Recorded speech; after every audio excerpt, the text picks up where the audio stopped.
Necesitamos medios que no griten, medios que te escuchen sin prejuicios, medios que estén financiados solo por los oyentes. No esperes a otro momento. Hazte mecenas y únete ya a la Resistencia Cafetera. radiocable.com/mecenas. Buenos días, cafetera. Si me he hecho mecenas después de escucharos durante muchos años es porque ahora más que nunca me dais esperanza. Sois un cobijo. Escucho otros medios, leo otros medios y la verdad es que lo que vosotros me ofrecéis es familia y ahora mismo lo necesitamos muchísimo. Un abrazo y muchas gracias, Fernando, y a todos los cafeteros. Son las 8:30 de la mañana. Las 7:30 en la Casa Museo de José Saramago.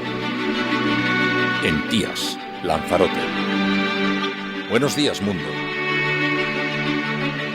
¿Quieres un café? La Cafetera. En el programa La Cafetera de Radio Cable la ha entrevistado Fernando Berlín en La Cafetera. Durante 20 minutos en Radio Cable y dice todo lo que van a escuchar. Mañana en La Cafetera de Radio Cable. Radio Cable, que ha conseguido una auténtica primicia, ha entrevistado esta mañana y ha conseguido situar esa entrevista y lo que le ha dicho en los titulares de todos los... Dirige Fernando Berlín.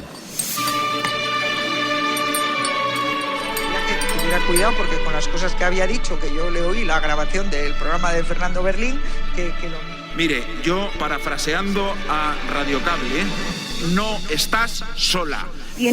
Esta es una decisión que tiene que ver con una cuestión institucional y con la responsabilidad que tenemos nosotros, los diputados tucumanos, de defender nuestras provincias y nuestras industrias.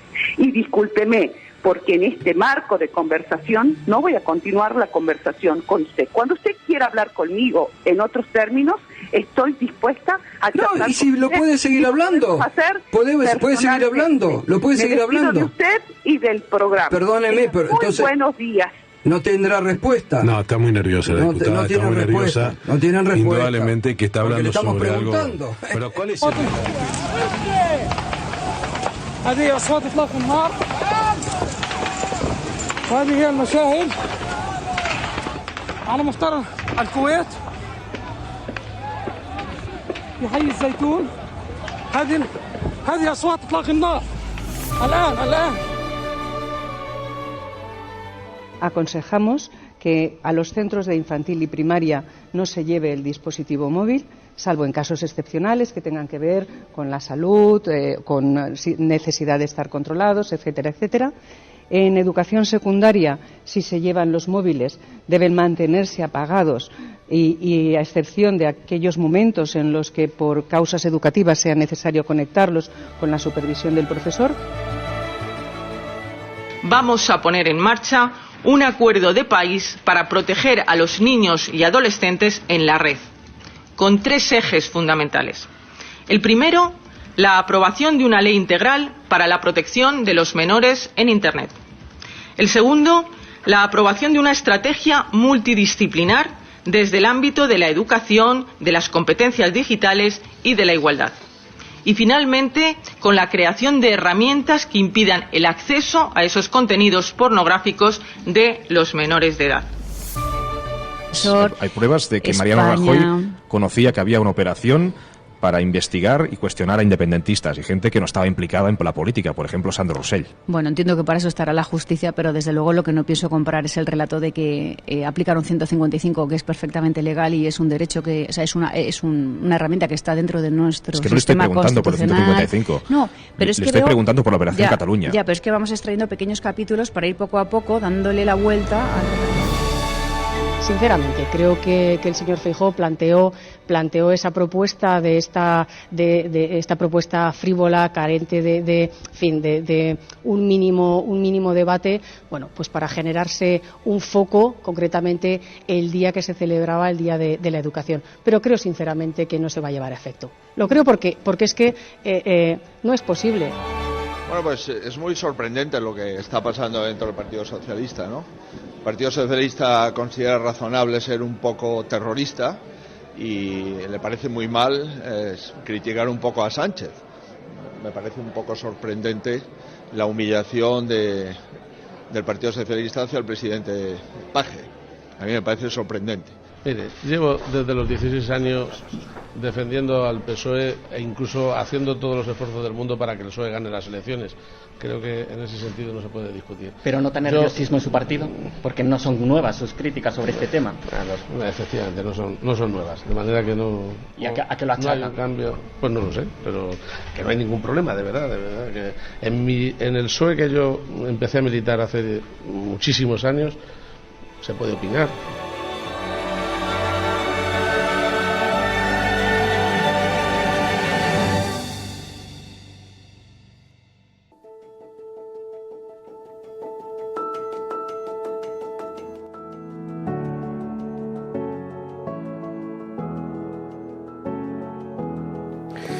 Muy buenos días, cafetera, ya estamos otra vez aquí cuando acaba la semana en viernes 26 de enero del año 2024. Ya sabéis que los viernes concebimos un programa diferente al del resto de la semana porque es el día en el que parte de los contenidos han sido grabados previamente. Sabéis que a estas horas estaré en alguna tertulia. Cuando estés escuchando esto, pues estaré en Telecinco o en La Sexta, que es el día, los viernes, donde agrupo todas estas cosas. Por lo tanto, parte del contenido del programa hay que dejarlo grabado el día anterior y parte lo grabamos a esta hora 6 de la mañana, en la que un Fernando Berlín en pijama se sienta en el estudio en penumbra con una taza calentita de café en la mano, terminando este café de puchero para llevároslo a la cama en cuanto levantéis, y hoy con un menú bien interesante. Hoy hablaremos de la película El Correo. Está teniendo unas críticas extraordinarias, una película muy trepidante, un thriller policíaco que retrata también lo peor de la corrupción en España y ese momento en el que se popularizó el envío de dinero para blanquearlo, para sacarlo de España, dinero procedente de la corrupción, de la construcción de la Costa Blanca, y se popularizó el uso de correos en automóvil para sacar los fajos de billete de España. Bueno, cuenta esa historia de forma, como digo trepidante, porque en realidad es una especie de videoclip y está muy bien. La última película de Calparsoro, de la que hablaremos luego aquí en Plata o Plomo. También veremos con Jorge Peral la saga Yakuza en videojuegos. Han sacado una nueva entrega. No está jugando a la nueva Jorge Peral, pero le pilla jugando exactamente a la anterior, así que charlaremos un poquito con él. Y después con Pilar de la Peña, ya sabéis que los viernes hacemos un análisis sobre la información internacional y la manera en la que han proyectado la imagen de España en el exterior, hablando de nuestras noticias, lo cual nos sirve un poquito de resumen de la semana, porque en la prensa internacional, además publicada siempre con una mirada más distante de lo que ocurre, menos pasional sobre lo que ocurre en nuestro país, hacen un recorrido por la información que luego repasaremos con Pilar. En una semana en la que ha estado protagonizado una vez más el debate político por la ley de amnistía, donde hemos visto también algunas medidas en torno a la educación. Sabéis que Núñez Feijóo anunció una EBAU diferenciada para las comunidades autónomas del Partido Popular. Esto parece que es incluso técnicamente imposible de ejecutar, pero ahí está el lanzamiento. Y luego ha habido bastante debate esta semana, que luego lo escucharemos, en torno a la prohibición de los teléfonos móviles para los estudiantes, para los jóvenes, y también sobre el riesgo que tiene la exposición a esas edades a la pornografía. Una cuestión a la que está decidido el gobierno a combatir, a ponerle freno. Así que esto ya lo debatimos la semana pasada, ¿os acordáis? Aquí en la cafetera, donde abrimos incluso varias encuestas. En Spotify, de hecho, abrimos una... Sabéis que en Spotify se pueden hacer encuestas. Abrimos una Spot encuesta la semana pasada, precisamente preguntándole a nuestros oyentes qué les parecía esta iniciativa, si pensaban que era conveniente reducir la exposición, prohibir el acceso de los menores a los contenidos para adultos. Lo paradójico es que se ha repartido el 50%, un 50% creen que sí y un 50% creen que en realidad se está colocando el foco en el lugar equivocado, que habría que acentuar en la educación la información relacionada con estas cuestiones para la gente más joven. Bueno, el caso es que el debate está servido. Y hoy aquí en la cafetera escucharemos algunas declaraciones, algunas intervenciones políticas donde se coloca el énfasis sobre esta cuestión. Pero un saludo a todos los que hacéis posible este programa, a todos los que os vais incorporando. Además, en una semana ha estado muy bien. Esta semana hemos escuchado aquí en la cafetera, hemos construido La Gran Escuchada. La Gran Escuchada, una iniciativa en la que ha participado muchísima gente, en la que habéis participado muchísimos oyentes, y donde nos habéis hecho llegar las razones por las que os habéis incorporado a esta familia, por las que formáis parte de esta familia. La verdad es que la cantidad de sonidos, la cantidad de cariño que nos habéis hecho llegar es absolutamente impagable. Lo hicimos el pasado miércoles, ya lo sabéis, y durante una hora estuvimos escuchando muchos de estos mensajes. Nos quedan todavía tantos y tantos que los iremos soltando, los iremos liberando poco a poco de nuestro WhatsApp, porque merecen la pena y desde luego ya, como os adelantamos, algunos de estos los convertiremos en pequeños vídeos para lanzarlos por la red, porque son una fotografía también no solamente de nuestra audiencia, también es una fotografía sobre el programa, lo que esperáis del programa, lo que necesitáis del programa, lo que valoráis del mismo. Llueve y todavía está oscuro. Hace un rato he vuelto de mi paseo matutino por el bosque con mi perro. Un paseo solitario, en el que nunca me siento sola, porque vosotros me acompañáis mientras me contáis qué está ocurriendo en el mundo. Y me encanta que no solo tratáis las principales noticias, las que salen en los principales medios, sino que también dais voz a todas esas cosas que están pasando. Saludos desde la resistencia de los países nórdicos. Soy Val.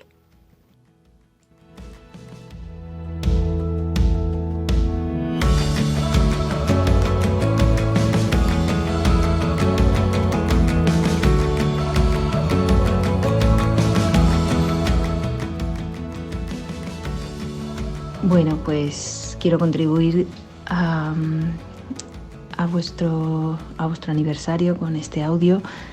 Muchas felicidades, cafetera, y a todos los cafeteros, a todos los colaboradores. La razón por la que yo soy escuchante y mecenas de la cafetera, pues es porque creo que el periodismo es imprescindible. Creo que con lo que está pasando en Gaza se demuestra la importancia del trabajo periodístico. Es fundamental para que una democracia esté sana y creíble, ¿no? Además, el programa de la cafetera me parece imprescindible por los colaboradores a los que invita, y me parece que defender los derechos humanos, el ecologismo y la memoria histórica es algo fundamental en estos días. Entonces, solo por eso ya merece la pena ser mecenas de la cafetera. Muchas felicidades. Porque efectivamente cumplimos 10 años en este mes de enero, 10 años emitiendo este programa cada mañana, sin faltar a la cita, así llueve, así... Bueno, hemos pasado tantas cosas juntos en estos 10 años, hemos pasado... Me recordaba ayer Jorge Perales, que han sido tiempos de cosas muy duras, pero también tiempos cargados de cosas positivas. Y hemos estado juntos durante atentados, terremotos, pero también durante la llegada de la cafetera a Marte. Hemos vivido muchas experiencias maravillosas juntos y poco a poco los días van pasando, se van acumulando uno tras otro, y de pronto nos encontramos que si echamos la vista atrás, hace 10 años que comenzó este programa, de la misma manera que hoy una persona en pijama tratando de compartir este primer acercamiento a la lectura de los periódicos con un montón de gente con la que conversar, y hemos convertido esto en un gran espacio, en un gran salón en el que nos sentamos todos unos junto a otros, haciéndonos compañía, acompañándonos en momentos en los que los tiempos no invitan precisamente a ser muy optimistas, pero comprendiendo, asintiéndonos entre nosotros, mirándonos, intercambiando miradas en los tiempos difíciles y sonrisas en los tiempos agradables. Así que en nombre de la cafetera, gracias de verdad de corazón, muchísimas gracias por la compañía durante estos 10 años, por el apoyo. Este es un programa que solo es posible porque lo hacéis posible, porque lo apoyáis con vuestra suscripción, por eso ha llegado hasta donde ha llegado 10 años después. Y muchísimas gracias por tantos mensajes cariñosos que nos habéis hecho llegar a lo largo de la semana, no solamente por el aniversario, sino por las razones por las que vosotros escucháis y os dejáis acompañar por este Cafetera y nos dais vuestra compañía en este tiempo de las mañanas. Bueno, vamos a... te referías precisamente en tu mensaje a la perspectiva sobre Gaza y sí, Gaza de nuevo en las portadas de los periódicos dramáticamente. Ha sido una semana terrible. Ahora, en última hora, tenemos precisamente el recuento después de un ataque de Israel el miércoles que ha provocado una enorme desolación porque se produjo contra un centro de formación de Naciones Unidas. Causó la muerte de al menos 5 personas, varias resultaron heridas. También hemos visto ataque a una mezquita en la ciudad de Rafah, en el sur de la Franja de Gaza, y ya está, las cifras están completamente fuera ya siquiera de la hoja de lo admisible. 25.700 personas ya asesinadas en la Franja de Gaza bajo las bombas israelíes, una buena parte de ellas niños, mujeres, población civil que nada tiene que ver con el conflicto. Y en este ensañamiento que está mostrando precisamente Benjamín Netanyahu, Israel, contra la Franja de Gaza, vivimos un capítulo deplorable esta misma semana cuando Israel disparó contra una multitud de palestinos que esperaban ayuda humanitaria.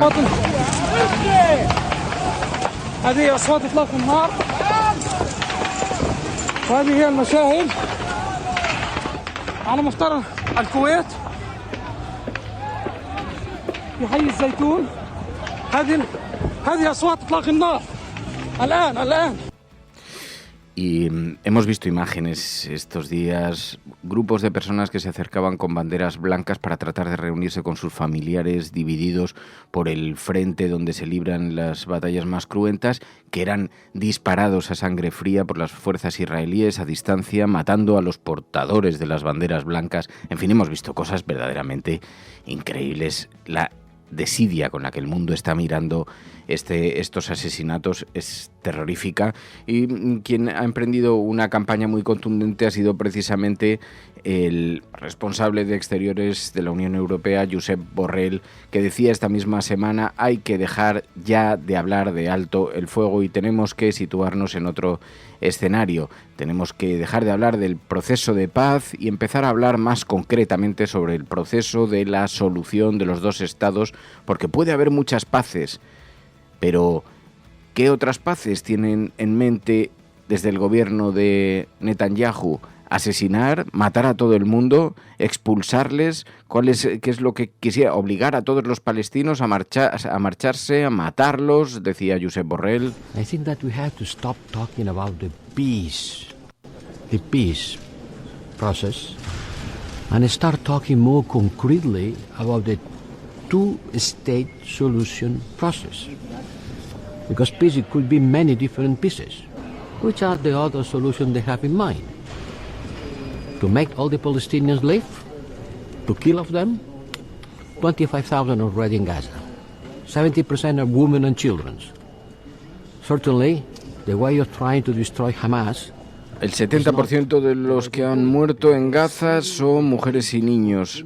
¿Están acabando acaso con Hamas? ¿De verdad lo creen? Esto va a durar durante generaciones, reflexionaba precisamente Josep Borrell, el responsable de Exteriores, el responsable de la diplomacia europea. Y decía, habrá que ver cuál es la solución que tienen en mente. Bueno, el caso es que el mundo mira para otro lado como si allí no estuviera sucediendo nada de nada. Mientras tanto, desolación en Gaza tras un mortal ataque israelí contra un centro de formación de las Naciones Unidas. Israel no se para ante nada ni ante nadie. Y Gaza pasa hambre y pasa sed. Hoy en la portada del periódico El País, precisamente una imagen, una fotografía de centenares de personas con baldes recogiendo agua y alimentos, intentando acceder a esa ayuda humanitaria que tiene enormes dificultades para entrar en la franja de Gaza.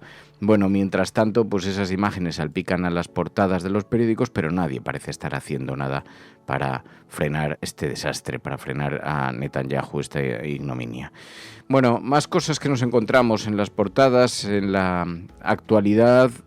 Gaza, como digo, es el epicentro de la preocupación de la gente sensata por el mundo y, mientras tanto, aquí en España los debates giran en torno a cuestiones relacionadas con la ley de amnistía, con el independentismo y también la investigación y los mecanismos que pusieron en marcha desde el Estado para combatir el independentismo en Cataluña. Dice La Vanguardia esta mañana en su portada: el CNI, los espías españoles, el Centro Nacional de Inteligencia, espió a Pere Aragonés por considerar que dirigía los CDR. El Tribunal Supremo avaló varias veces las grabaciones al entonces vicepresidente de la Generalitat. Pues eso, mientras tanto, también llega a las portadas de medios como El País.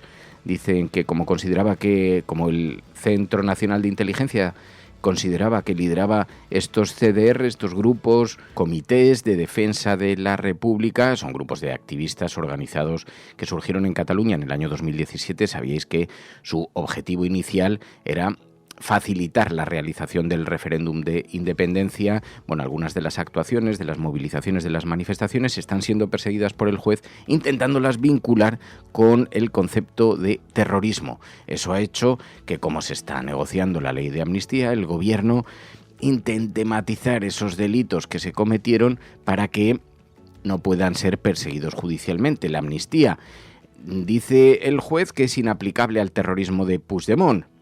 Y la prensa conservadora insiste en ese concepto, el terrorismo de Puigdemont.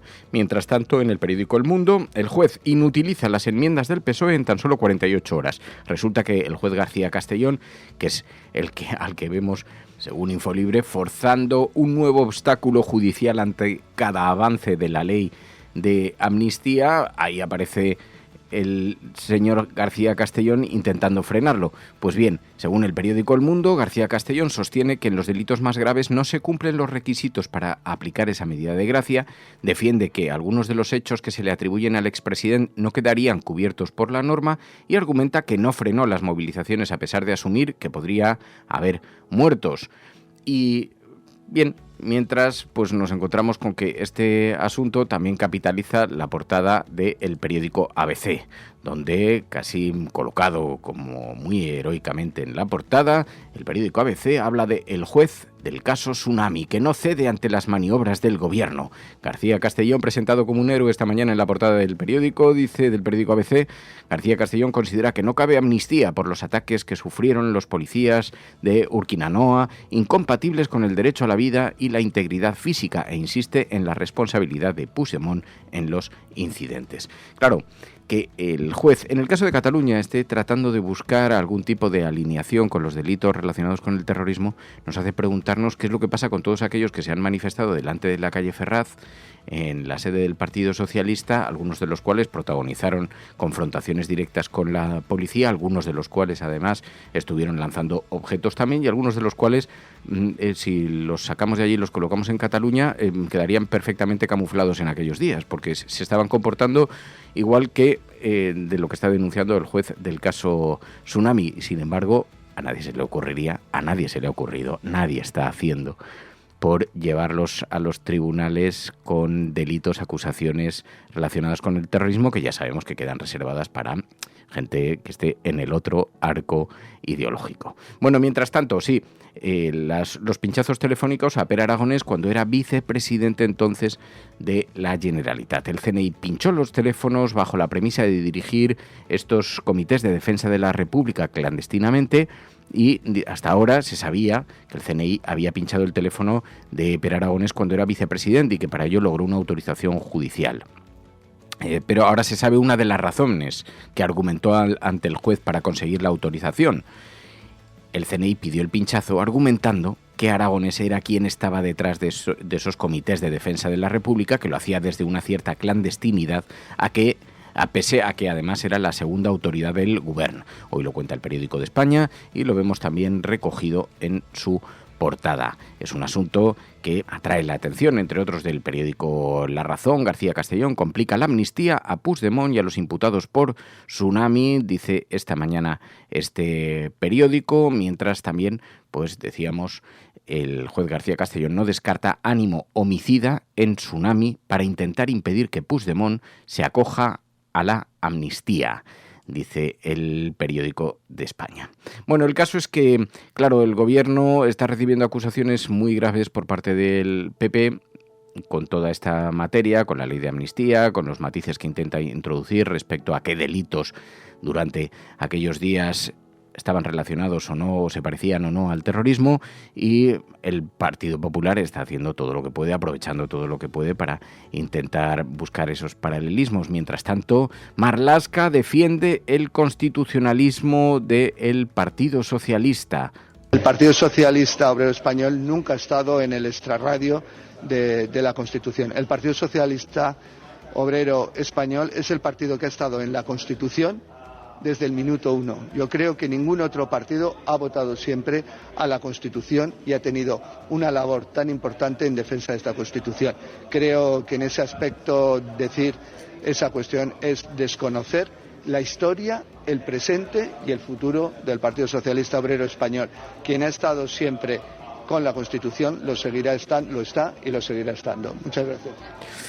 Dice esto Marlaska porque, como sabéis, Emiliano García Paje, el presidente de Castilla-La Mancha, durante una visita en Fitur, dijo que el Partido Socialista se estaba situando en el extrarradio constitucional. Entonces Óscar Puente contestó diciendo que quien estaba en el extrarradio del PSOE era Óscar Puente. Hay división, grieta en el Partido Socialista y la derecha intentando meter cuchara para sacar queso de ahí. Vimos a Núñez Feijóo aprovechando la división del PSOE para meter su cuchara. Bueno, pues es muy sorprendente lo que está pasando dentro del Partido Socialista, ¿no? El Partido Socialista considera razonable ser un poco terrorista y le parece muy mal criticar un poco a Sánchez. Me parece un poco sorprendente la humillación del Partido Socialista hacia el presidente Paje. A mí me parece sorprendente. Creo que a los presidentes autonómicos de un partido no se les debe de humillar, y mucho menos a un presidente autonómico que es el único que le ha ganado por mayoría unas elecciones al Partido Socialista. Pero en fin, lo que es evidente, lo diga Paje o quien lo diga, es que el Partido Socialista está en el extrarradio de la Constitución. Y eso no es una crítica, es una crónica. ¿Cómo valora usted lo que dijo González con esa comparación del Tribunal Constitucional con el cáncer? Yo creo que eso forma parte ya de la historia, porque ha sido automáticamente modificada y rectificada por el propio señor González Pons. Así que veíamos en efecto al Partido Popular intentando amplificar también esa grieta del Partido Socialista. A Emiliano García Paje tampoco le abandona la polémica. Ayer le volvieron a preguntar, está rebajando un poquito el tono, dice que va a seguir criticando al independentismo, pero la cabra tira del monte, y entonces cuando puede de pronto mete algún pequeño tajo. Mire, llevo desde los 16 años defendiendo al PSOE e incluso haciendo todos los esfuerzos del mundo para que el PSOE gane las elecciones. Creo que en ese sentido no se puede discutir. Pero nota nerviosismo en su partido, porque no son nuevas sus críticas sobre este tema. Efectivamente, no son nuevas, de manera que no. ¿Y a qué lo achacan? No hay un cambio, pues no lo sé, pero que no hay ningún problema, de verdad. Que en el PSOE que yo empecé a militar hace muchísimos años, se puede opinar, se puede, al final no pasa nada. Yo tengo una posición que es minoritaria, claramente minoritaria en el PSOE, pero respetable en todo caso, porque lo que hoy es minoritario a lo mejor el día de mañana no lo es. Hombre, lo que pasa es que una cosa es opinar diferente y otra complotar con el resto de los líderes del Partido Popular para concertar acciones conjuntas frente al gobierno. Resuena un poquito extraño. En fin, suena por lo menos un poquito llamativo. Pero sea como sea, mientras tanto, Emiliano García Paje, tratando de bajar un poquito el tono de hostilidades, en el periódico de España esta mañana sí señalan que Ferraz está acusando al líder en Castilla-La Mancha de dar artillería a la oposición, porque efectivamente mientras todo el mundo podía estar discutiendo, no sé, sobre los pinchazos del espionaje a Per Aragonés, o estar hablando de las surrealistas propuestas en materia de educación del Partido Popular. Estamos todos hablando de la división dentro del Partido Socialista. Es un poco torpe en términos de estrategia. Hay que ser un poco más hábil y un poco más sutil en las declaraciones públicas cuando uno está dentro de un partido político, porque si no, todas las cámaras lo único que hacen, que ya les faltan argumentos a los medios conservadores, lo único que hacen es destacar, inflamar y meter la cuchara, como decíamos antes. Bueno, así que eso es lo que tenemos por delante. Ya sé que no es el objeto de mayor preocupación para la sociedad española, así lo han dicho en el CIS, esto de la ley de amnistía, la independencia, todo eso pues está por debajo del número 30 de las preocupaciones, pero esta mañana es objeto de análisis en todos los medios de comunicación. El CNI espió a Aragonés con Pegasus bajo la sospecha de que dirigía los CDR, mientras el juez García Castellón no descarta ánimo homicida en las movilizaciones de Tsunami Democrático para intentar impedir que Puigdemont se acoja a la amnistía, la negociación sobre la ley de amnistía, la iniciativa, los debates que hay en torno a la misma y cómo cae eso. Bueno, mientras tanto, la guerra sucia contra el independentismo.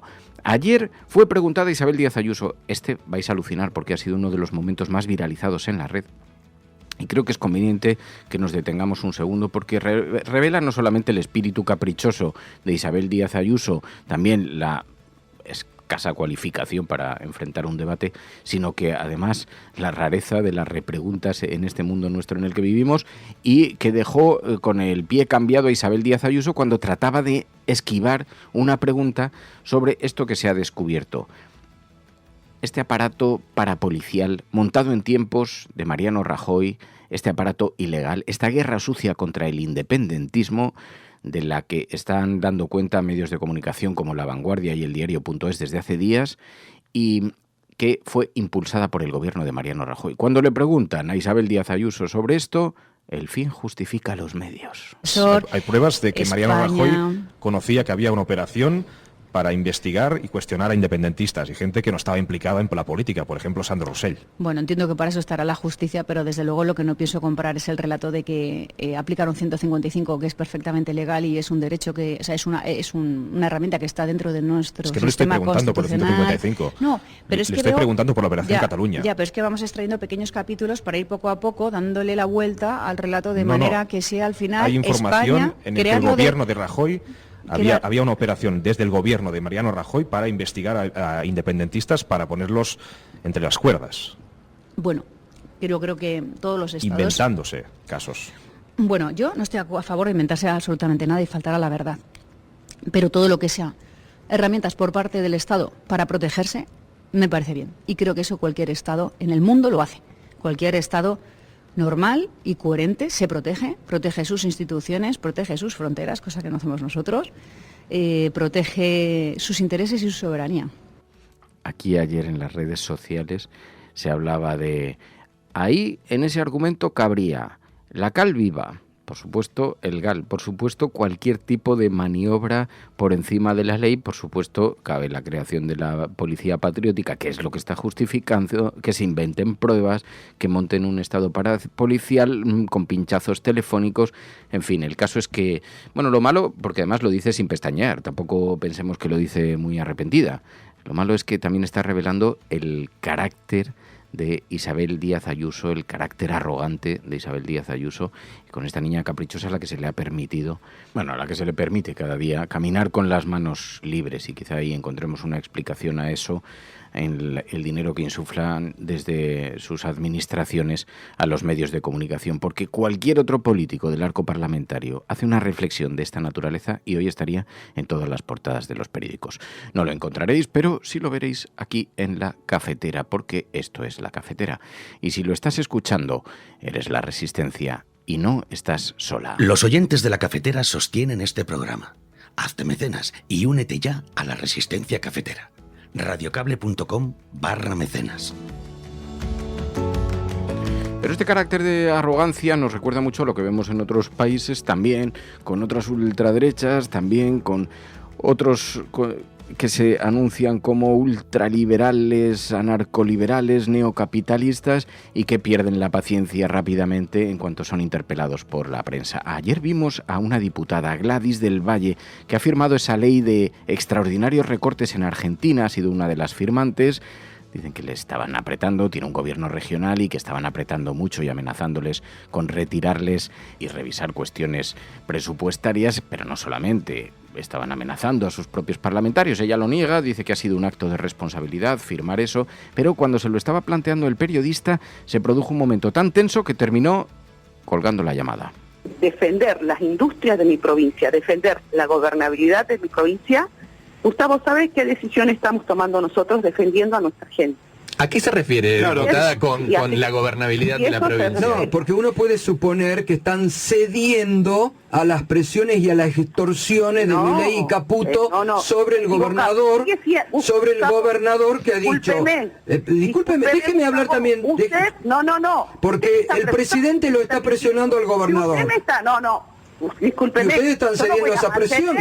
Una conversación así irrespetuosa. No es irrespetuosa. Me está diciendo cosas que no corresponden. Nosotros hemos tomado una decisión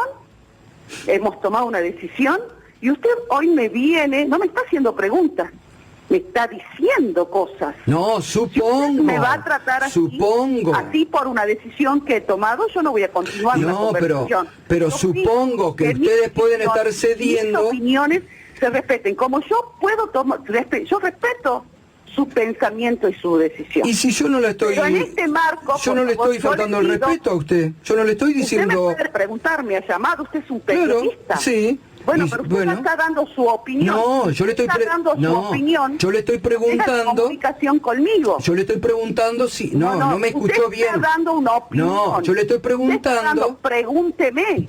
Si entonces, le pregunto, ¿se dio el gobernador Jaldo a la extorsión del presidente Milei y del ministro Caputo, que dijo que no le van a dar plata a las provincias? No, de ninguna manera. De ninguna manera. Esta es una decisión que tiene que ver con una cuestión institucional y con la responsabilidad que tenemos nosotros, los diputados tucumanos, de defender nuestras provincias y nuestras industrias.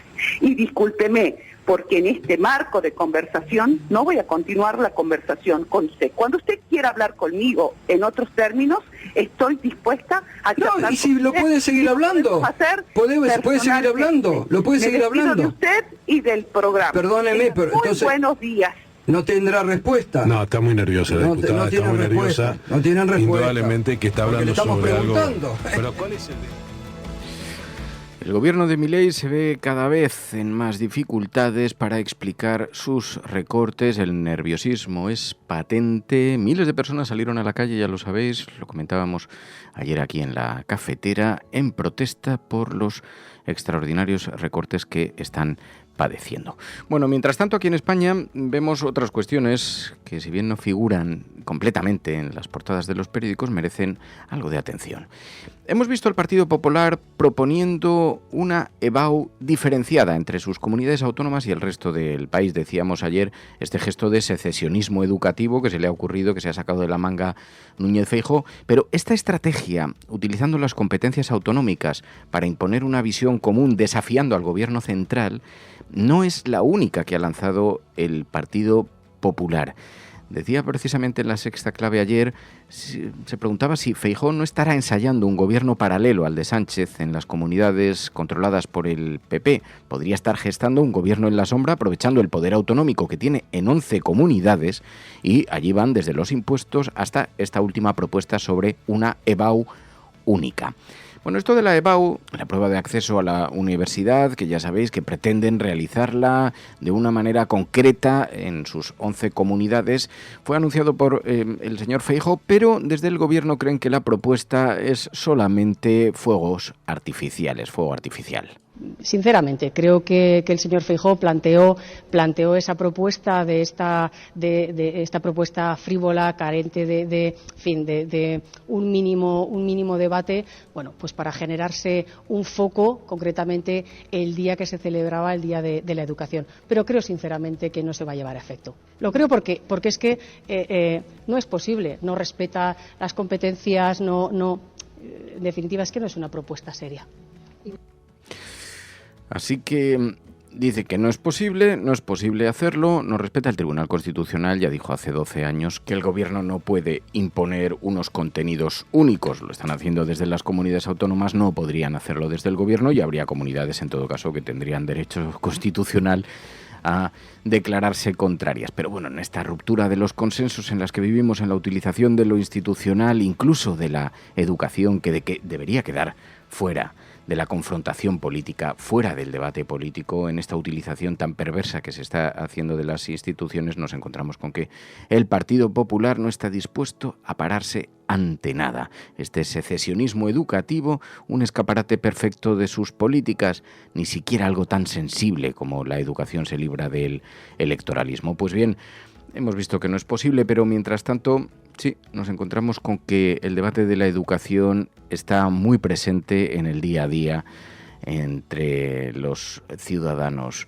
Ahora lo veremos. Pero en esta degradación institucional sí que nos parece muy importante que nos detengamos. Precisamente esta semana que era entrevistado aquí en el programa Ernest Urtasun, el ministro de Cultura del Gobierno de España, hacía una reflexión sobre la deslegitimación institucional que estamos padeciendo con un Partido Popular completamente desatado, echado al monte. Andando por un camino muy peligroso que es el de no respeto de las normas del juego democrático y el respeto institucional. Se pasaron los últimos 4 años jugando a hablar de gobierno ilegítimo, cuando era un gobierno salido de las urnas, cosa que siguen haciendo. No han querido renovar el Consejo General del Poder Judicial, que sigue bloqueado por su culpa, porque no aceptan el resultado de las urnas y porque no aceptan que hay una nueva mayoría parlamentaria. Y ahora además pues cuestionan el Tribunal Constitucional, que hace pues su función como hacen todas las instituciones de este país.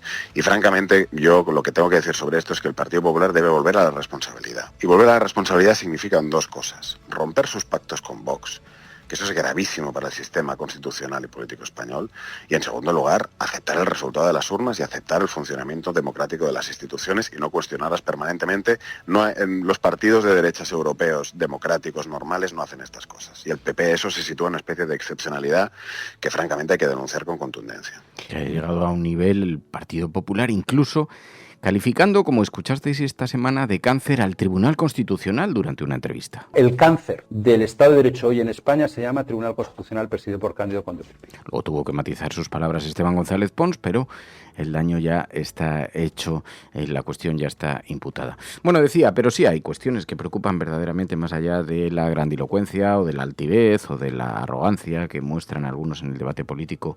Hay cuestiones que preocupan a los ciudadanos, por ejemplo, la educación de nuestros hijos. Y estos días está en debate la prohibición del uso de teléfonos móviles, de aparatos de tecnología móvil en el aula. El Consejo Escolar ha aprobado una propuesta para prohibir los móviles. Tiene algunas excepciones. Aconsejamos que a los centros de infantil y primaria no se lleve el dispositivo móvil, salvo en casos excepcionales que tengan que ver con la salud, con necesidad de estar controlados, etcétera, etcétera. En educación secundaria, si se llevan los móviles, deben mantenerse apagados y a excepción de aquellos momentos en los que por causas educativas sea necesario conectarlos con la supervisión del profesor, por supuesto, se pueden tener también aprobados.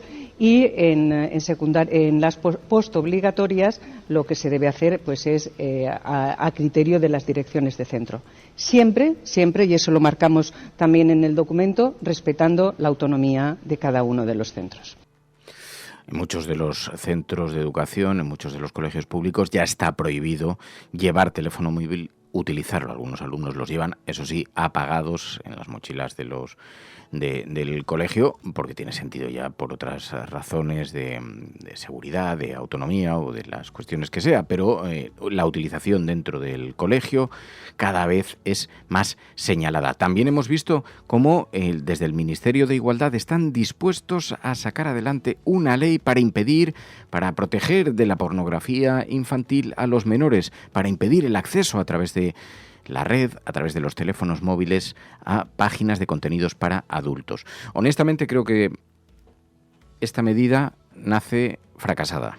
Y lo digo porque hoy parte de esos contenidos fluyen por el WhatsApp, por otras redes como Telegram, en grupos de alumnos, se los envían unos a otros a través de stickers. Puedes controlar el acceso a ciertas páginas y buscar algún tipo de firma electrónica, de sello electrónico para garantizar la edad de las personas que son propietarias del teléfono móvil. Pero resulta muy difícil de pensar que vayan... Otra cosa es que se consiga limitar en algo el acceso, pero introduce también un debate sobre la moralidad del mismo que nace con una cierta división. Yo os decía que solamente en la encuesta que hemos hecho nosotros hemos visto cómo hay una parte de la audiencia... Analizamos aquí la semana pasada, ¿os acordáis que hicimos este debate y que había gente que decía, hombre, habría que poner el foco igual en la formación, en la cuestión educativa, en la cuestión pedagógica de lo que representa todo eso? Pero la ministra de Igualdad anunció ayer que sí, impulsarán una ley para impedir su acceso. Parte la creciente preocupación de las familias y de la sociedad en su conjunto respecto al nefasto impacto que está teniendo el consumo de pornografía entre los menores. La mitad de los jóvenes españoles entre 12 y 15 años ha consumido, al menos en alguna ocasión, pornografía. Y el 25% de ellos, además, reconoce hacerlo desde antes de los 12 años. 7 de cada 10 adolescentes entre 13 y 17 años consume pornografía de forma regular. Y un 30% de los jóvenes afirma que la pornografía es su única fuente de información afectivo-sexual. Aquí plantean, sí, también complementar la prohibición con algo relacionado con la educación, también hacer una cosa transversal más troncal. Afecta a la formación de nuestros adolescentes y también a los comportamientos afectivos sexuales.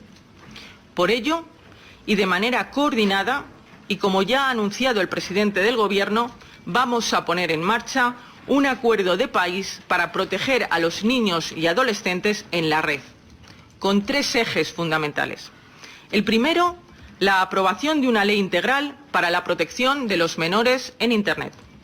El segundo, la aprobación de una estrategia multidisciplinar desde el ámbito de la educación, de las competencias digitales y de la igualdad.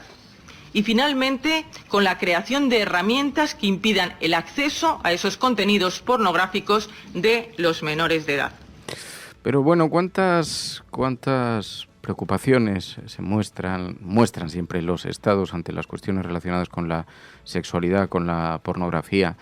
Y qué pocos filtros ponemos ante la violencia, las armas, la muerte, la destrucción, películas, imágenes en televisión, bebés asesinados bajo las bombas de Israel, cruzando las portadas de los periódicos, los informativos de televisión, imágenes cada vez más duras de los efectos del terrorismo sobre las personas que van digiriendo las retinas día a día, ya sean niños, adolescentes, preadolescentes, adultos, ancianos, el miedo, los ocupas que toman tu casa, la violencia, la desesperación. Para todo eso a nadie se le ocurre poner filtros. Nadie piensa que también está afectando a la salud y a las emociones de nuestra sociedad y que no condiciona también la aproximación en el futuro a la violencia, a la cultura de la paz. Esto es La Cafetera. Si lo estás escuchando, no estás sola. Vamos a abrir también el capítulo de la información internacional. ¿Con qué han abierto los medios internacionales cuando se refieren a nuestro país en estos días? Programas de radio, de televisión en España, la prensa burlándose de nuestra propuesta. Podrán decir todos los periódicos del mundo lo que quieran. Que a democracia va a ganar. En España, el ex vicepresidente del gobierno... En España finaliza el recuento de votos en los comicios municipales y autonómicos con una participación del 64%. Rodrigo Rato is under investigation. Dejaré lo mejor de mí, para poder estar a la altura de la confianza que ustedes me han entregado. No olvidamos justicia, verdad, respeto. Seguimos. Cada semana sabéis que los viernes hacemos un ejercicio para comprobar cómo está el termómetro, la reputación de España en el exterior a través de la mirada de la prensa internacional que repasamos cada semana con Pilar de la Peña. Pilar de la Peña, buenos días. Hola, buenos días. En una semana en la que... Fíjate, Este artículo de Lesecó es muy significativo porque retrata la diferente mirada que hay en torno a la vida política interna y cómo se percibe desde fuera. Lesecó asegura que España va viento en popa, a pesar de la niebla política. Sí, es un artículo que firma su corresponsal, Cécile Thibault, y que se centra sobre todo en la parte económica. De hecho, Les Echos es el principal diario económico en Francia y destaca pues algunos de los últimos datos, digamos, macroeconómicos, ¿no? Pues el crecimiento del 2,5% del PIB, la creación de 500.000 nuevos empleos en 2023, y lo que destaca es que es una de las economías más dinámicas de la eurozona, que incluso aunque esté previsto un cierto freno que se pueda ralentizar hasta cierto punto el crecimiento en 2024, de hecho menciona que hay alguna previsión de que seguirá creciendo, aunque solo hasta el 1,5%, pues todo indica que va a aguantar el tirón de la inflación, incluso las consecuencias de la crisis energética que a muchos de sus vecinos en Europa pues están llevando hasta la recesión, ¿no? Y es lo que pone de relevancia el diario francés. Dice eso, ¿no? Que España va viento en popa y además que pocas veces su economía había ofrecido tantas señales positivas cuando estaba en un contexto político de tanta incertidumbre y de lo que denomina niebla, ¿no? Pues esta controversia y esta confrontación permanente y polarización que existe en la política española. Por ello asegura que pues que este desempeño económico constituye una hazaña, y recuerda que además se ha logrado con un gobierno en minoría y con unos socios parlamentarios que contradicen habitualmente al gobierno en el Parlamento, ¿no? Y en este sentido pues destaca, por ejemplo, las dificultades que ha tenido el Ejecutivo para aprobar los decretos de hace unos días y las tensiones en las negociaciones, pero subraya este aspecto, ¿no? Que de momento pues esto no afecta al desempeño económico, sino que España va bastante bien y se perfila eso como una de las economías más dinámicas de la zona euro. En esa niebla política estaría también el debate y la polémica por la ley de amnistía, que no ha tenido mucho eco en los medios internacionales, ¿no? Pues la verdad es que no, para ser un asunto que copa aquí la actualidad española. He encontrado algunas referencias en medios franceses, pero no mucho más. La mayor parte de los medios anglosajones, por ejemplo, han obviado el debate y toda la polémica que ha habido en esta semana en los medios españoles. Sí, bueno, pues algunos han destacado esto, ¿no? Que estaba en el Parlamento el debate y que bueno, que estaba siendo examinado por los diputados. Uno de los pocos medios internacionales que sí se ha hecho eco de ello es La Croix, el diario francés, y en este sentido su titular es que es una ley de amnistía para proteger a Carles Puigdemont, ¿no?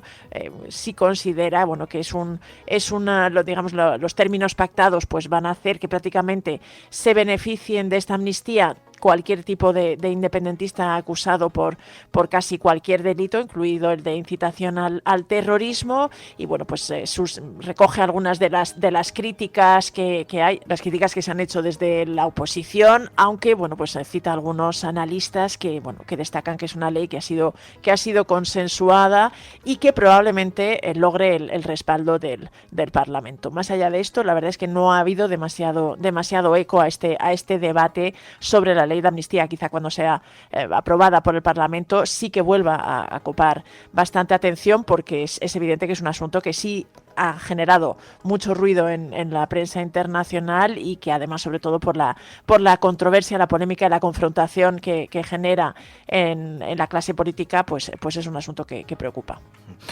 También hemos visto cómo sí ha tenido más repercusión, paradójicamente. Ha destacado más la prensa internacional la sentencia del Tribunal Supremo señalando como ilegal esa deportación de menores inmigrantes a Marruecos en el año 2021, ¿no? Sí, la verdad es que hay bastantes medios que se han hecho eco de ella, desde The Guardian, RFI, la emisora francesa, Voice of America, muchos medios también norteafricanos, y bueno, pues ponen de relieve. The Guardian, por ejemplo, para que te hagas una idea, habla de cómo un tribunal ha enviado una reprimenda a España, ¿no? por este tema. RFI habla de un poco la polémica y de la situación un poco complicada en que ha quedado Grande Marlaska, el ministro del Interior anterior, tras esta sentencia del Tribunal Supremo, que conseguirá que ha sido una acción ilegal el repatriamiento la repatriación, de los menores, de los menores marroquíes que protagonizaron aquella entrada masiva en 2021 y que desde luego el dispositivo que se montó desde el gobierno español pues no cumplía los requisitos o las exigencias de la propia ley española. Este es un asunto que, ya te digo, quizá ha pasado más desapercibido en la prensa nacional, pero numerosos medios internacionales lo destacan y detallan. The Guardian, por ejemplo, se hace eco un poquito de todas lo que dice la sentencia, recuerda un poquito el caso, lo sucedido en la valla de Ceuta y ese intento masivo de saltarla, y cómo la reacción de las autoridades españolas pues es ahora cuestionada nada menos que por el Tribunal Supremo. También hemos visto cómo la prensa alemana recoge las censuras regionales que se han dado en algunos lugares aquí en España, ¿no? Sí, esta semana justo que hemos tenido a Ernest Urtasun aquí en el programa, y que hablaba un poquito de eso, de cómo desde el Ministerio se quería afrontar estos casos de censura, que él decía que claramente consideraba que había habido censura directa e indirecta, y precisamente un reportaje que publicaba el pasado fin de semana Die Tageszeitung, uno de los diarios alemanes, en el que firmaba este reportaje Rainer Bandler, el corresponsal que alguna vez le hemos tenido aquí en la cafetera también, hablaba de eso, ¿no? De cómo el titular era La cultura sufre censura regional en España, y ponía de relieve que a raíz de las elecciones municipales y autonómicas que habían propiciado varios cambios de gobierno a nivel de muchas ciudades y incluso de algunas autonomías en España, pues se estaban produciendo una serie de ataques que podían considerarse censura, ¿no? Ponía especialmente el foco, y lo describía un poquito, uno que aquí en España ha tenido menos eco, que es lo sucedido en la localidad valenciana de Fanzara, donde desde hace más de 10 años se organiza un festival de grafitis que ha puesto realmente al pueblo en el mapa del graffiti mundial, y que ha generado lo que llaman el Museo Inacabado de Arte Urbano, y que cada año atrae a grafiteros españoles e internacionales a este festival, en el que decoran las paredes de esta localidad valenciana. Y destacaba como precisamente el año pasado pues uno de los grafitis que incluía la frase la única patria digna de este país está en las cunetas, había enfadado de manera importante al Partido Popular, que ahora, después de las elecciones municipales, gobernaba, y que entonces había anunciado que se iban a prohibir, los grafitis que incluyeran referencias políticas, ¿no? Y que esto, estaba siendo considerado un intento de censura por parte de los organizadores del festival. Y el reportaje citaba otros muchos casos donde, consideraban que, especialmente en los sitios donde el PP gobierna en coalición con Vox, con el partido de extrema derecha, y donde casi siempre ha cedido las competencias en cultura, pues estaban dando algunas actuaciones, que eran, desde luego, estaban siendo controvertidos, ¿no? Desde los recortes a subvenciones, de subvenciones a festivales, como el Festival Periferias en Huesca, la prohibición de algunos libros, especialmente sobre temática LGTBI, pues en localidades como Burriana. También mencionaba ese intento de cancelar o de prohibir la exhibición de películas como el spin-off de Toy Story, que se llamaba Lightyear, y en el que dos mujeres se besaban. Había sufrido también algún tipo de censura en España. Hablaba de algunos otros casos, y destacaba que se estaba produciendo esta situación en España, aunque en el último párrafo también consideraba que en esta especie de guerra cultural que estaba dando la derecha, sin duda la región donde se había convertido como el gran exponente era Madrid, aunque en este caso, más que censura directa, hablaba de cómo se habían retirado placas conmemorativas a víctimas de la dictadura, o por ejemplo cómo se estaba recortando la subvención al Ateneo Científico y Literario. También hemos visto cómo la crisis de los pellets ha llegado a la prensa internacional, el impacto, el descontento en Galicia por la gestión de la Xunta, ¿no? Sí, las manifestaciones del pasado fin de semana. Es verdad que la prensa de todo el planeta ha estado muy pendiente desde que se ha empezado a conocer el alcance de la crisis, de todo lo concerniente hasta Marea Blanca. Lo llevamos comentando todas estas semanas, y en esta última lo ha vuelto a poner de relieve, ¿no? Algunos medios en concreto por las manifestaciones que vivimos el domingo pasado en Santiago de Compostela, en el que miles de personas pues salieron a la calle para denunciar la gestión de la Xunta de Galicia y cómo se estaba, digamos, afrontando las consecuencias de esta crisis. Euronews, por ejemplo, lo ponía de relieve. Libération, el diario francés de izquierdas, también era uno de los que más lo destacaba, y en concreto hablaba de cómo estaba montando la cólera, el descontento en la calle, en las calles gallegas contra la marea de plástico, y sobre todo contra la manera en la que se había gestionado por parte de las autoridades. Le Point, por ejemplo, un semanario francés, también ponía el foco en la marea blanca, en los efectos que tiene desde el punto de vista ecológico. Hablaba de plaga ecológica que golpea a España y que puede tener consecuencias dramáticas, y entraba un poquito a analizar el impacto que podía tener.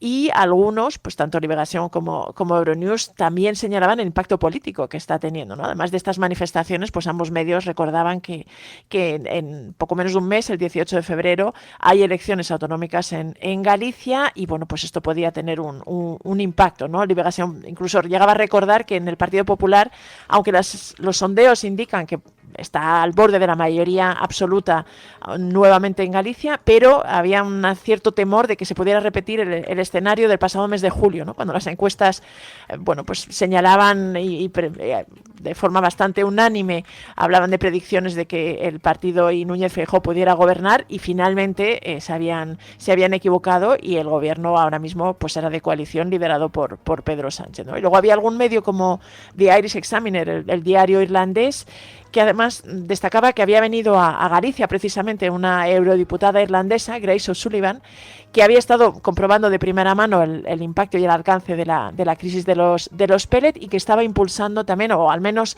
intentando que llegara al debate europeo, la necesidad de regular el transporte de plásticos para evitar este tipo de crisis y de desastres medioambientales que estaba generando este impacto en Galicia y en algunas otras playas y costas del litoral español, y que bueno, pues que se debía abordar también desde el punto de vista europeo.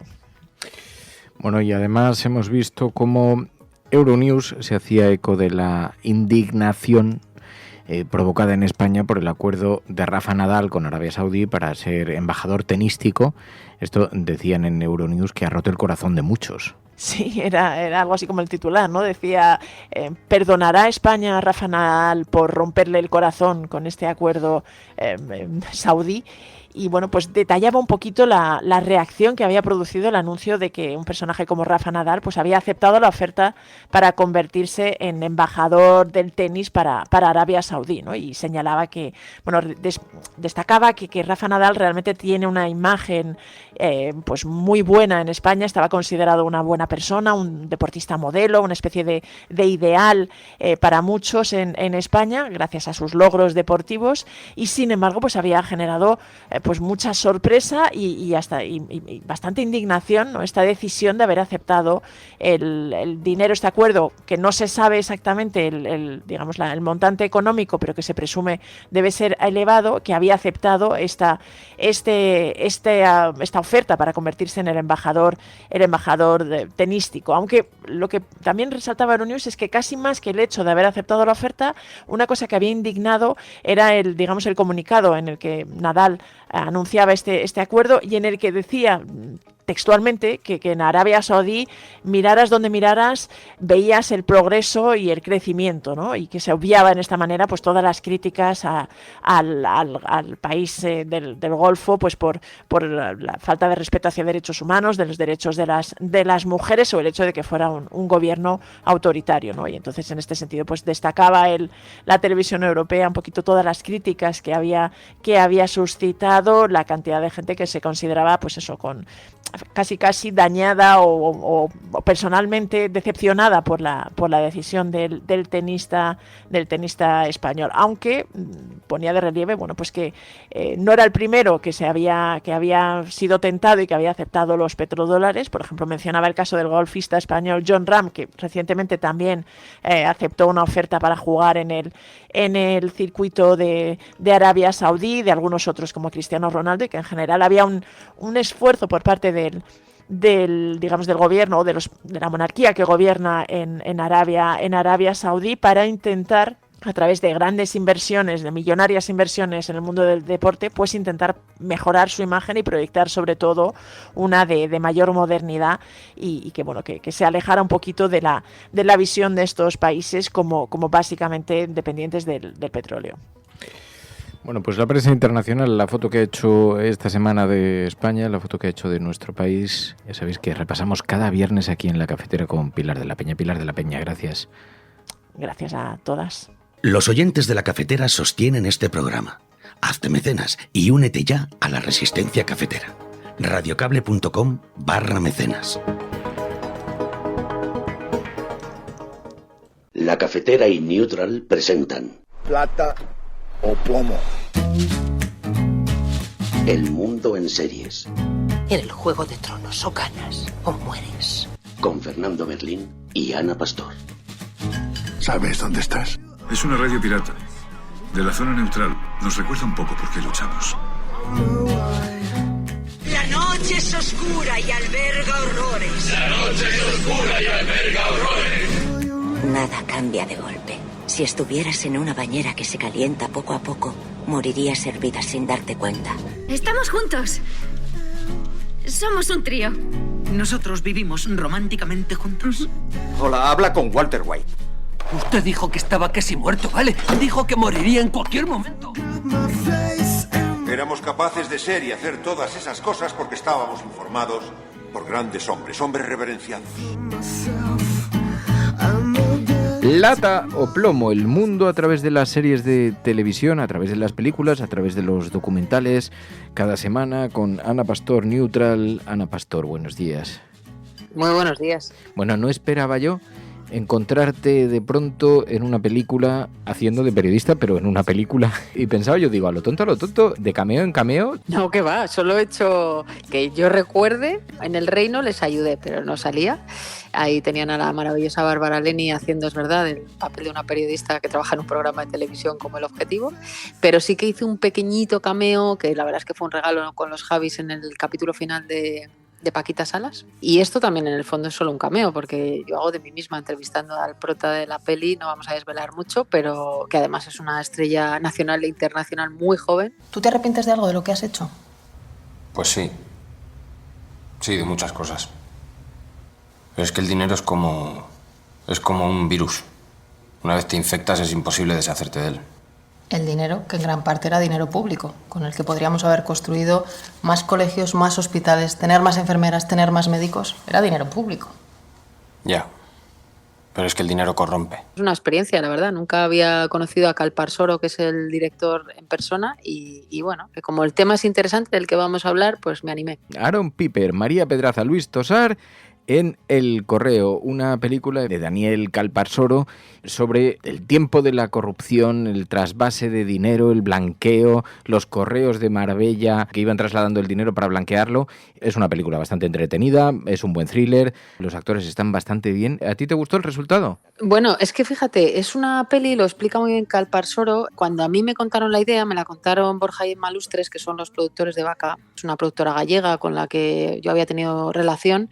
Me contaron la historia y ellos querían contar cómo eran las tramas de corrupción política y económica de los años 90 y 2000. Y me hablaron de una historia que yo no conocía y eso fue lo que me enganchó. Y es que en aquellos años el dinero se llevaba a Bruselas, no a Suiza todavía, y se llevaba en maleteros de coche. Todos esos que ves aquí, todos confían en mí. Porque la confianza es lo más importante. ¿Puedo confiar en ti? Por supuesto. El chaval protagonista, que es Aaron Piper, lleva esos coches, es un pillo de estos más listo que el resto y consigue hacerse con ese negocio, que es llevar en coches de lujo el dinero a Bruselas. Y allí pues la gente se abre sus cuentas y sale del radar, digamos, de la justicia española. Es una historia tan real, que me preguntabas por mi cameo, pero el cameo importante en esta peli lo hace Falciani, que es conocido por la lista Falciani porque es el informático de uno de los bancos allí, bancos europeos, que filtra los nombres de todas las personas que se estaban abriendo cuentas allí. Esa lista sigue hoy coleando. Él, de hecho, estuvo en la cárcel por revelación de secretos, pero claro, todos los demás, cuando aparecieron sus nombres, pues digamos que se enfadaron un poquito con Falciani, y aparece también en la peli. Entonces yo conocía bien la historia de Falciani y de la lista, que ha sido muy muy conocida y se ha publicado en todos los medios en España, pero no sabía el método tan rudimentario que era llevar, o sea, no sé si tú al ver la peli, a Bruselas, no a Suiza, no a otros lugares, no, era a Bruselas el primer destino.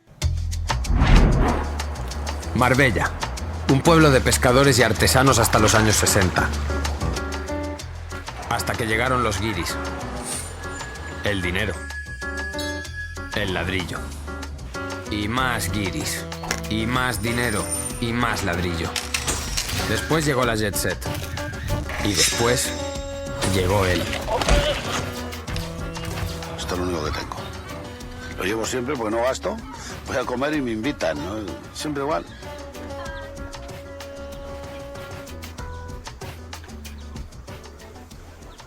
El gordito de ahí es consejero de urbanismo. El delgaducho de sanidad. Y el alto es constructor. La polla insaciable, le llaman. ¿Vale? Iván, un ambicioso chaval de Vallecas al que el barrio le queda pequeño y es aparcacoches en un club de golf y da su primer paso, convertirse en correo belga para una organización internacional dedicada al blanqueo de dinero. Bueno, la peli habla mucho de eso, mucho de los excesos, de la fiesta y de la corrupción, lo que provoca el dinero, ¿no? Lo corrompe todo, decía, pero también nos hace un retrato de esa España de los años 80, que yo creo que es pretendidamente intencionado porque algunos de los casos, algunos de los personajes son referenciados. Jesús Gil sale con imágenes de la época, por ejemplo, pero hace esa fotografía también de la España de la corrupción, ¿no? De los vínculos entre la política, los constructores, los empresarios y luego los oportunistas. Sí, es verdad que el icono, digamos, es Marbella, pero Marbella sale muy muy al final, cuando él ya tiene consolidado su negocio, y como ahí Luis Tosar, por ejemplo, hace el papel de un tipo que es el que lleva todo este business y al que el chaval joven le quiere levantar todos los clientes, ¿no? Y luego aparecen también imágenes reales, pues no solo de Jesús Gil en Marbella, sino de otros casos de corrupción ilustres de nuestro país. De hecho, el cierre es un homenaje a ese momento y a mí me parece interesante porque te indica cuál es el inicio, ¿no? De alguna manera, cómo cuando lo de Bruselas salta se tienen que ir a Suiza, y ahí es donde empiezan a tener también problemas porque las normativas empiezan a ser, entre comillas, un poquito más exigentes, porque bueno, luego a partir de ahí desde Suiza pues también hemos sabido que te puedes ir a Panamá o a otros lugares, que lo vimos luego, ¿no? Con los Panama Papers. Quiero un abogado. Por supuesto, faltaría más. Estás en tu derecho y la ley lo contempla. Y a estas alturas del campeonato tendrás un abogado telita marinera, ¿no, Iván? El mejor. Pues vas a tener una condena de aproximadamente 20 años. Si es el mejor, te conseguirá aproximadamente 15. Hagamos un trato. Cuando estés preso, que lo estarás, recuerda que tuviste tu oportunidad para hacer un trato. Ahora ya no hay trato, que vale. 1 millón de euros. 1 millón de euros en cash. Creo que está dirigida a un público millennial, centennial, que desconoce a lo mejor cuál es esa ruta y cómo se establecen esas relaciones entre constructores, políticos, en fin, empresarios.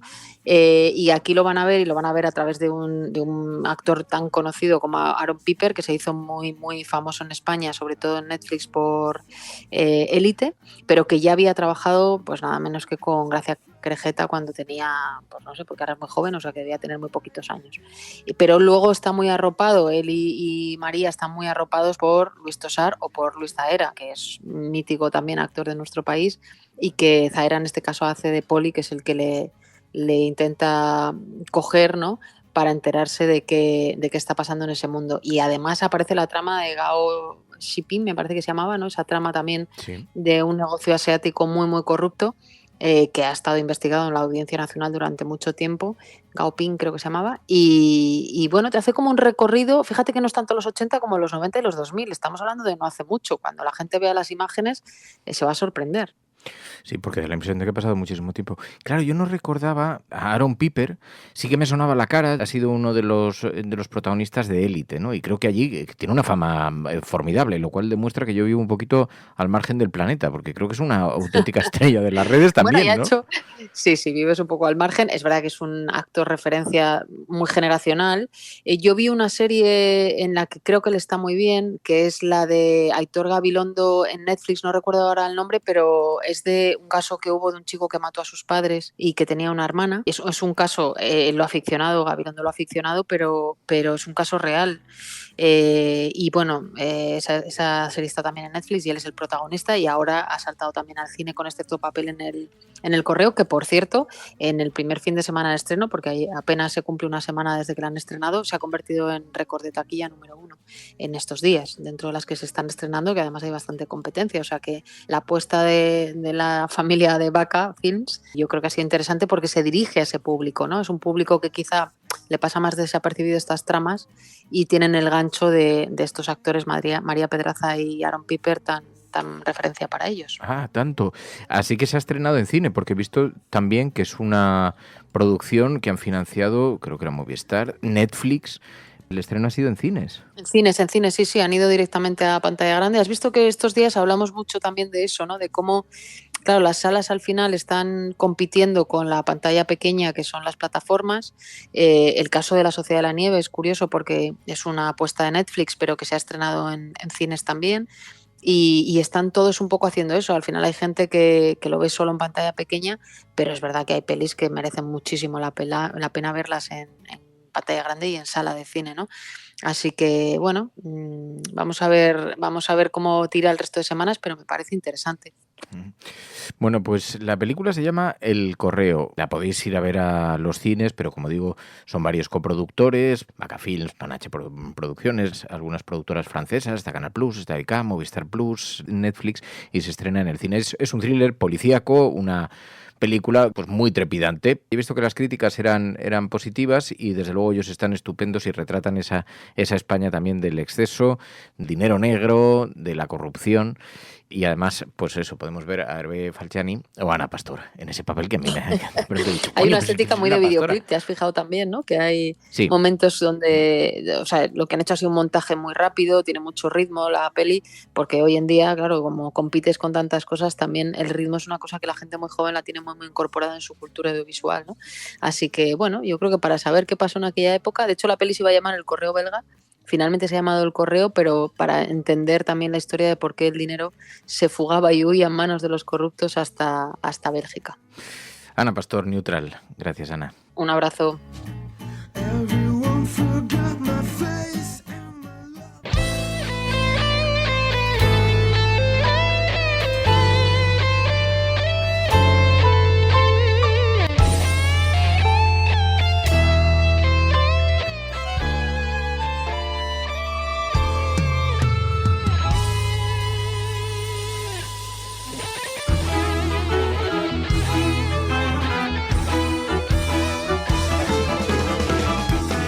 Bueno, pues ya sabéis que además en La Cafetera también ponemos mucho interés en descubrir nuevos videojuegos, en presentar nuevas aventuras gráficas de entretenimiento en este entorno digital, y lo hacemos de la mano de los oyentes de La Cafetera.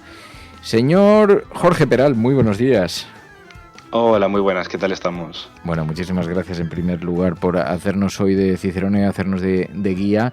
Me decías, oye, la saga Yakuza acaba de lanzar un juego nuevo y estoy jugando uno de los anteriores últimamente. Efectivamente. Bueno, acaban de lanzar la nueva entrega que se llama Like a Dragon Infinite Wealth. Y esta saga está bastante chula, es así un poco irreverente, ¿no? Porque trata precisamente sobre yakuzas, ¿no? Es una saga que ya tiene pues casi 20 años, ¿no? Porque empezó en 2005 con el primer juego. Y el caso es que en ella interpretas a un yakuza, ¿no? Que tiene pues que hacer cosas de yakuzas, ¿no? Pues eso. Parece que a priori, ¿no? Pues vas a cometer crímenes, vas a hacer el mal, etcétera, etcétera. Pero por alguna razón el protagonista de esta saga, o los protagonistas, porque va cambiando en función del juego, siempre son el típico héroe bondadoso, ¿no? O sea, tú dices, ostras, soy un yakuza y se supone que estoy al margen de la ley, pero luego el personaje es bueno y no comete fechorías, ¿no? O sea, que es bastante curioso el cómo está tratado. Pero vamos a ver, Peral, si estoy viendo y veo a un tío con un bate de béisbol zurrando a una pandilla. Efectivamente. Bueno, pero la pandilla son los malos. Entonces a los malos se les puede zurrar. Los malos que son otros mafiosos. Sí, son otros yakuza, ¿no? Vale. Entonces, bueno, le pegas a los malos. Es bastante curiosa esta saga porque desde como comentaba, tiene muchos años y desde el primer yakuza de todos hasta el 6 siempre era el mismo protagonista. El protagonista que se llama Kiryu, que era el típico héroe estereotípico japonés, muy masculino, muy... ¿Sabes? Ese tipo de personaje. Y sin embargo, a partir de la 7ª entrega, que se llama Yakuza Laika Dragon, que precisamente es el juego que estoy jugando ahora, cambiaron el protagonista y lo convirtieron en un antihéroe. Y es muy interesante porque, bueno, esta saga, dentro de lo irreverente que son juegos de acción, son juegos que mezclan un poco la seriedad con el humor y el drama, todo esto, realmente son muy descriptivos de la sociedad japonesa actual, ¿no? Entonces, esta 7ª entrega, y el que acaban de sacar esta semana es la 8ª entrega y es la continuación de esta que te voy a comentar. Es interesante porque nuestro personaje, que es un antihéroe, digamos que lo expulsan de la Yakuza, el tío está como 20 años en la cárcel, etcétera, y es interesante porque cuando sale se encuentra sin nada e incluso tiene que vivir en la calle, ¿no? Y nos muestran un poco la realidad de los mendigos en Japón, nos muestra un poco la realidad de todas esas personas que están en la zona gris, ¿no? Que están, pues que sobreviven como pueden y que son rechazados por la sociedad. Entonces, mola porque de alguna manera el juego ha puesto el foco en enseñarte un poco esas cosas, ¿no? No sé, es como... se aleja mucho del tema de idealizar otras, pues eso, a los mafiosos, como venían haciendo otras entregas de la saga y tal, y aquí lo que te viene diciendo es que, bueno, pues que la gente sobrevive como puede, etcétera. Está bastante interesante.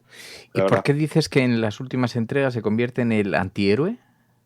Se trata de un personaje nuevo, este nuevo personaje se llama Ichiban, y si el protagonista de las anteriores era como el típico héroe al que todo le sale bien, a este todo le sale mal, ¿no? Entonces, al final triunfa porque viene siendo un héroe y todo esto, pero por el camino, yo qué sé, parte de lo que tenías que hacer en el videojuego, por ejemplo, era buscar un trabajo, ¿no? Buscar un trabajo, y entonces en los trabajos que buscas al principio son una porquería en la que, bueno, te explotan, etcétera. Pero entonces el tipo como que no se rinde, va progresando. Es eso, es lo que te digo, un superviviente, ¿no?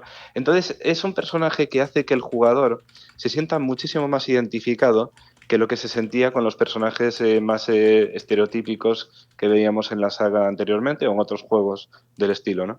Y la verdad es que es un juego que le recomiendo a todo el mundo porque es sobre todo muy irreverente, muy divertido, ¿sabes? Tiene drama, tiene un buen guión. Pero luego lo que es, digamos, es ligero, ¿no? Pues eso, hay humor, hay incluso un humor muy cafeteros de ese tipo de juegos, ¿no? Etcétera. O sea, de hecho, han desarrollado sus propios códigos narrativos y humorísticos, ¿no? En esta saga. O sea, está realmente bien y además lo puedes jugar sin haber jugado los anteriores, porque cada juego es independiente, tiene su propio arco narrativo, etcétera. Oye, y estás jugando a este, ¿no? Estoy jugando a este y ahora acaban de sacar la nueva entrega, que estoy a ver si me acabo para ponerme ya con ella, porque la verdad es que tiene una pinta tremenda. Sí, que no lo has jugado todavía, no sabes qué tal críticas se está recibiendo. Es que acaba de salir ahora mismo. Es muy interesante porque esta nueva entrega se desarrolla en Hawái. Toda la saga Yakuza se desarrolla en Tokio y además en un barrio inventado que le llaman Kamurocho al barrio. No existe, pero digamos que mezclan varios barrios que sí que existen en Japón, se inventa ese mundo, ¿no? Y el caso es que esta nueva entrega pues nos lleva a Hawái, entonces va a ser como una especie de cambio radical con respecto a la saga, porque hasta ahora pues siempre era, pues ya te digo, en la gran urbe, en Tokio, luces de neón, la ciudad del vicio, por así decirlo, y de repente ahora estás en Hawái y es un sitio más tranquilo, más relajado. donde el personaje, nuestro protagonista, está como pez fuera del agua. Peleas callejeras, veo muchas, pero no sé si la acción se circunscribe solamente a eso o no. Viene siendo eso, digamos que el juego se basa en combates cuerpo a cuerpo, ¿no? Ni siquiera utilizas armas. Bueno, utilizas el bate en función de... Cada personaje utiliza alguna herramienta diferente, ¿no? Para combatir. Pero es lo típico de que tú te pegas con los malos, pero no los matas, los dejas tontos, ¿no? Es un poco que se quedan ahí en el suelo y nos vengaremos, adiós. Y cosas así, ¿no? Es muy inocente en realidad, aunque... Pero vamos, aunque podría ser una evolución del Street Fighter. Ha cumplido 35 o 30 y no digamos sé que cuántos años. es un poco diferente en el sentido de que, bueno, este juego, por ejemplo, es un tipo de combate por turnos. Entonces es como que... Bueno, como los juegos de rol japoneses, es un estilo de combate muy, muy típico, ¿no?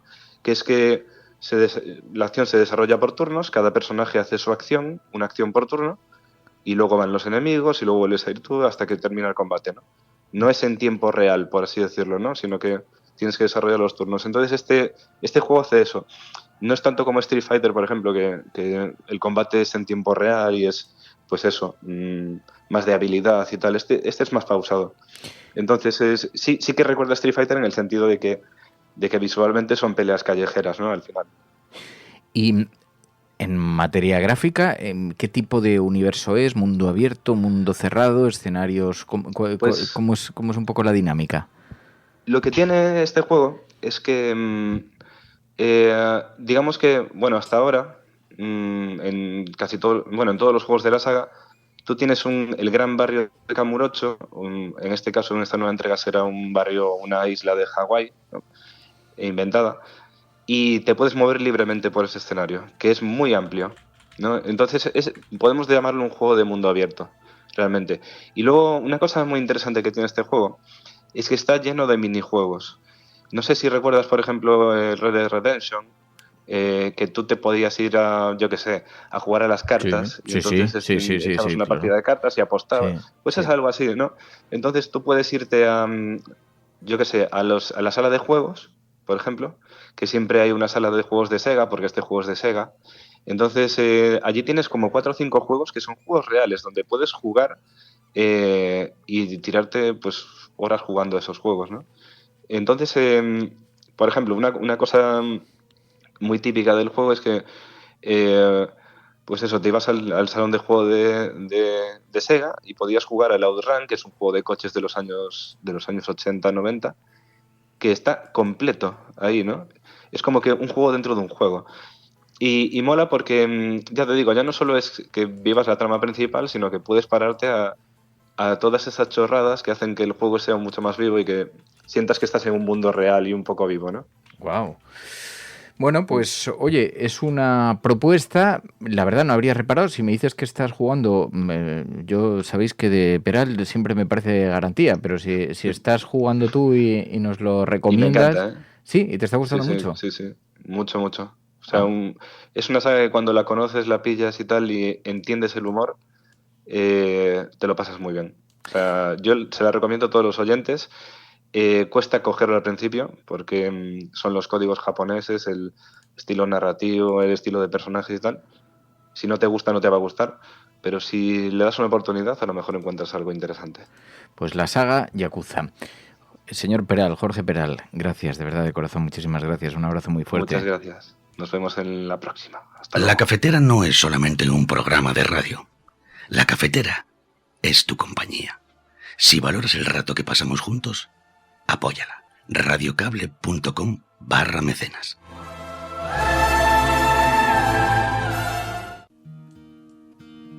In the morning when I get up, I wish that we could stop and take each day. Bueno, pues llegamos así al final de la cafetera de este viernes 26 de enero del año 2024. Gracias de corazón, muchísimas gracias por vuestra compañía. Muchas gracias a todos los que habéis participado a lo largo de la semana en el programa, acompañándonos, siendo nuestra cobertura.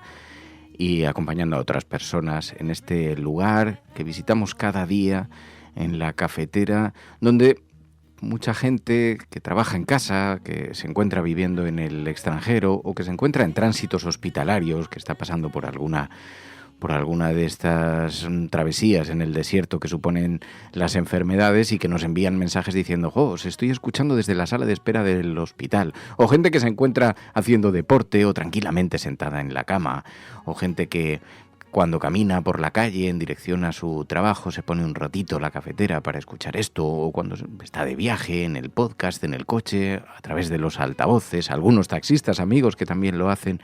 Gracias, de verdad, de corazón, muchísimas gracias por formar parte de esta enorme familia, por formar parte de esta gran comunidad en la que se ha convertido la audiencia de la cafetera. Volvemos el lunes con más cosas aquí en el programa.